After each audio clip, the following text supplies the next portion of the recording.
Ranting, reflecting, reasoning, reckoning. The Huddle. With corporate cars delivering unbeatable prices on luxury European vehicles. NewstalkZB, it is now 20 to 6, and Cameron Slater from Whale Oil. Hello, Cam. Hey, Larry. And we have Josie Pagani. Hello, Josie. Hi, Larry. I'm going to play you this first. Ewan McDonald denied bail. He served 2 years, 7 months of 5-year sentence for arson, vandalism, poaching and killing calves.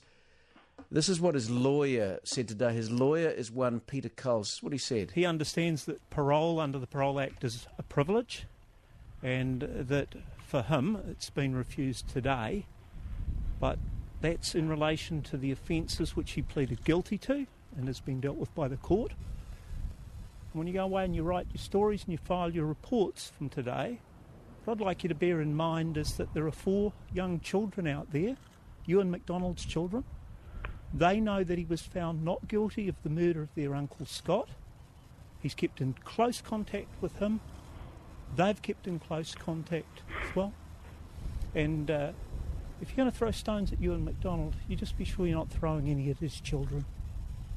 And you make sure that the stories you report relate to what he's been charged with, what he has pleaded to, and what the board said in relation to him on those charges. All right, Cameron, you're number one. He mentions the 4 young children. Well, he was actually found guilty of arson, vandalism, poaching and killing calves. I said he wasn't thinking about the 4 young kiddies then. What do you say? Well, I agree with you there, Larry. I mean, and it's often been proven that psychopaths who kill animals go on to do much more heinous crimes later in life, or concurrently to doing these awful crimes. And I find it shameful. Was that his lawyer, was it? I find it shameful that he'd used the Brown defence, that we need to think of the family.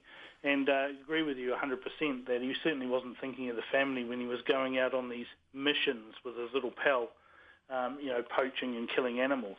All right, and he's a risk to the community. Josie, what's your take on this? That's what the parole board said. They also, the psychologist at another time, said he was a narcissist. What do you see in this? Well, that's right. I mean, the judge has made a decision presumably based on the psychologist's report, which has, to all intents and purposes, has obviously said they still think he's a risk. They still think he's got these narcissistic tendencies, which means he's got a kind of overinflated view of himself, and he doesn't necessarily recognise the wrongdoing, even if his lawyer is telling us that he has done that. So obviously they didn't convince the judge of that. And that's the important thing, though, Larry, that the judge is making a decision based on that report, presumably, not based on any sort of mob rule that he may well have been guilty of the murder of Scott Guy or what we think he's guilty. Because the truth is, if you took a poll today, most people would say probably that they thought David Bain was guilty. But you can't have a justice system run. But you can't have a justice system run. No. He was acquitted, Cameron. Let's keep back to Ewan McDonald. When the parole board... A river of tears, isn't it, Larry? Well, yeah, of course it is. But when the parole board consider this, they look at the charges that, as well as, whether he's going to be a risk to the community, it's the charge that he's in prison for, not what he was acquitted for. Absolutely. No, and you have to do that. And I think for once that we can be thankful that the system works. And that's why we have the system. That's why we have psychologists and psychiatrists and a parole board, so they can look at all these matters in a dispassionate, unemotive way and come up with a conclusion that he's a risk to the community and he should stay in jail. And I think that's the right decision. Back in a moment, Cameron Slater, Josie Pagani on the Huddle at 16 to 6. Larry Williams Drive with the new ANZ, the bank that gives you more. Cameron Slater, Josie Pagani on the Huddle. Issue number 2, Josie, legal challenge to a council's rights to put fluoride into the water. This is New Health New Zealand, whoever they are, taking South Taranaki District Council to court. Fluoridation breaches the Bill of Rights, apparently. What do you see? Oh, what nonsense. They're trying to say that it breaches the Bill of Rights because you have a right not to seek medical help, which is like saying your human right not to be happy or something. I mean, it just starts getting ridiculous, and actually it waters down the whole human rights mission. Down. Good joke, Josie. Yeah, right. Thank you very much. Yes. Well, but yeah, it's just, I don't know. Have they got nothing else to do? Why don't they go out and campaign for something like bring back proper Georgie pies at McDonald's? Something we could all get into. But this is just daft. the new one, Cameron, is that it's a medical treatment now, apparently. Yeah. There's a word that starts with B that I don't think I should say on radio, but it's just a complete farce. These people are loons.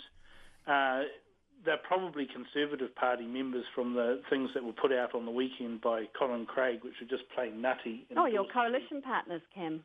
I'm not a member of the National Party. Frankly, it's just bizarre.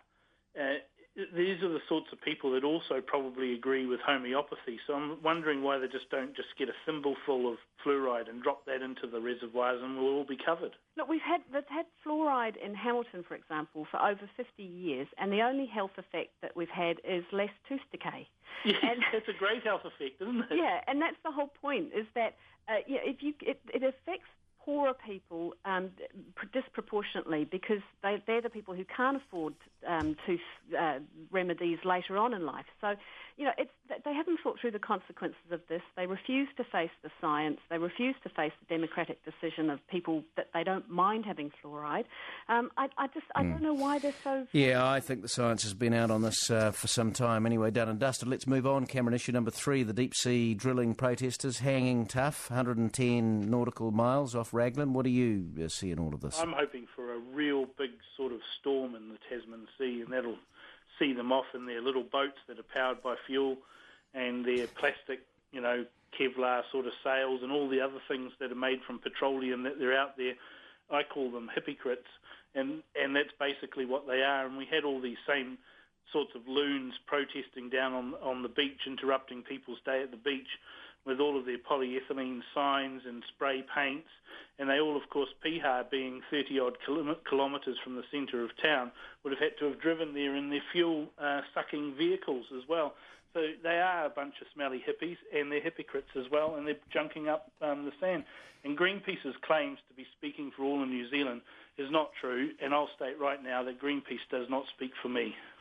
Yeah, I should say that my husband works in the oil industry, so I've got a bit of a conflict of interest here, and I'm not about to be a spokesperson for the oil industry. But look, I would say, Cam, you talk like that, and you're offending the very people who do have legitimate concerns. And look, there are people on the right and the left who just want reassurance that if there is going to be a spill, what's the plan? But even more important than that, how are you going to stop a spill in the first place? And I think that's fair enough. Well, I think, safety is paramount, Josie. Yeah. Everybody you don't want a dodgy drilling operation, but the fact is deep-sea drilling has a track record of being very safe. That's right. That's the truth. Right. The shipping of oil is less safe than the drilling of oil. I compare it a little bit to the airline industry, Larry, because it's like, yes, the airline industry is probably worse for the climate than the oil industry. There are disasters that are absolutely catastrophic when there is one, when a plane crashes. So people want reassurance about how you're going to manage the risk of the airline industry. And it's the same with the oil industry. The price and they jump on the planes. Yeah, but I'm not saying ban the airline industry, and I think Greenpeace have overplayed their hand here because they seem to be saying ban not just drilling but even exploration to see if there is oil there. So it is ridiculous, Josie. Deep sea drilling has occurred for decades in the North Sea, arguably a inhospitable place, far more inhospitable than the Tasman Sea or the Pacific Ocean. It is farcical to suggest that we don't even explore for oil, which is what these fools are saying. All right. And it is gross hypocrisy to utilise the resources and the benefits that oil and mining and all of these things have produced to give us a modern, vibrant environment and buzzing economy, and to now want to restrict us enjoying that. It's just ridiculous, and they do not speak for the whole of New Zealand, despite their claims, and they need to realise that they're barely 5% of the population, and they have far too much say, helped by their enablers in the media. Thank you. That is Cameron Slater and Josie Pagani on the Huddle. It is now 8 to 6.